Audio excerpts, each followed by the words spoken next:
Bonjour à tous, Ludovic Leclerc, votre analyste pour belgianinvestor.be. Voici une mise à jour en vidéo de mon analyse concernant les indices. Alors, une seule vidéo pour les indices. Commençons par le CAC 40. Le CAC 40 qui cette semaine a fait une semaine de latéralisation en attente de signaux venant des banquiers centraux encore une fois. Et vendredi, déjà jeudi, on a pu voir, malgré une séance baissière qui est venue se poser une nouvelle fois sur le support des 4059, cette séance a terminé très fortement à la hausse par rapport au point d'ouverture. On a clôturé au niveau du point d'ouverture, mais au vu de la grosse pression baissière qu'on a connue courant de la séance, qui est revenue rattraper pour se loger juste sous la barrière des 4157, eh bien c'était plutôt une séance relativement haussière. Vous avez également parlé lors d'une newsletter en plein milieu de semaine de cette fameuse barrière des 4157 qu'il faudrait franchir pour pouvoir ouvrir un potentiel possiblement jusqu'aux 4400 points.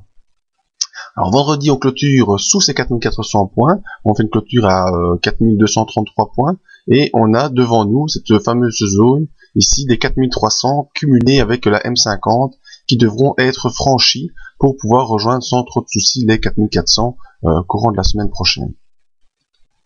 Au niveau des indicateurs, on voit le RSI qui se redresse fortement, qui reste toujours pour l'instant en dessous des 60, ne franchira pas la barre des 60 tant qu'on n'a pas rejoint les 4400 points à mon avis. Vous pouvez voir également une figure qui se forme sur cet indicateur. Je vous rappelle que les figures chartistes peuvent être également analysées sur les indicateurs. Ici, on a une épaule, une tête et une épaule qui se reproduit, donc avec une ligne de coup que vous voyez assez facilement sur le niveau des 60 et qui, si elle est dépassée, pourrait donner une grosse accélération. Au niveau du MACD également, un retournement haussier, MACD qui file vers le point de zéro, le point de zéro qui montre le retournement moyen terme de la tendance, le signal est haussier également, donc tout ça devrait progresser. Le sentiment est que pour l'instant on est sous les 4300 points, le franchissement des 4300 points donnera une forte accélération qui rejoindra très certainement les 4400 et peut-être potentiellement les 4500 points, si on arrive à franchir dès le début de la semaine prochaine la zone des 4300. Alors le sentiment est plus que positif. Pourquoi? Si nous allons faire un tour du côté du S&P 500, donc indice américain, nous voyons que on avait une grosse accélération ici début de semaine, accélération par laquelle je vous avais signalé le potentiel retour vers les 2000 points. Les 2000 points qui ont été atteints déjà jeudi en séance, mais qui n'ont pas été l'objet d'une clôture au-dessus des 2000 points. Et puis vendredi, on accélère encore une fois. On a une nouvelle fois un Marubozu haussier, c'est-à-dire une séance qui ne fait que monter. Il n'y a pas d'ombre basse, pas d'ombre haute. On ouvre et on fait que monter jusque la clôture. Les bandes de Bollinger vont en s'ouvrant. Les moyennes mobiles sont en train de se retourner. Et donc il est facilement observable et analysable que le S&P 500 se dirige vers les 2050 points sans trop de soucis. 2050 points qui était notre troisième objectif haussier avant le pouvoir atteindre l'objectif final qui se situe vers les 4364.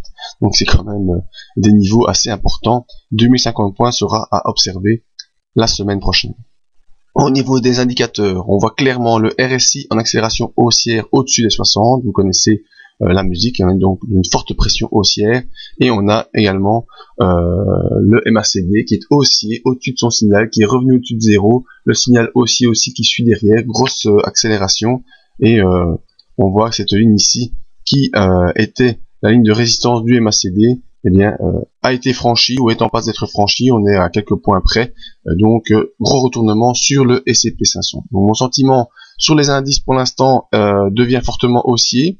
On a également, si on veut observer une figure chartiste ici qui est la tasse avec anse, hein. Bon, pas très évident, mais les 2000 points jouent en effet un rôle de pivot important et on peut donc penser qu'on ira rapidement sur les 2050 et qu'on pourra peut-être encore une fois accélérer un peu plus courant de fin d'année. Enfin, c'était donc mon sentiment sur les indices qui redevient très haussier. On peut, à mon avis, prendre quelques positions pour profiter de l'amplitude du mouvement. Je ne dis pas qu'il n'y aura pas des retours pour pouvoir reprendre des positions, mais pour l'instant on est parti à la hausse. Vous voyez l'ouverture des bandes de Bollinger assez forte qui montre que ça devrait se poursuivre la semaine prochaine. Voilà, je vous donne rendez-vous sur le site pour les autres analyses en vidéo, que ce soit le forex, l'or et l'argent. Peut-être venir visiter notre zone membre si vous voulez profiter de nos alertes pour cette fin d'année.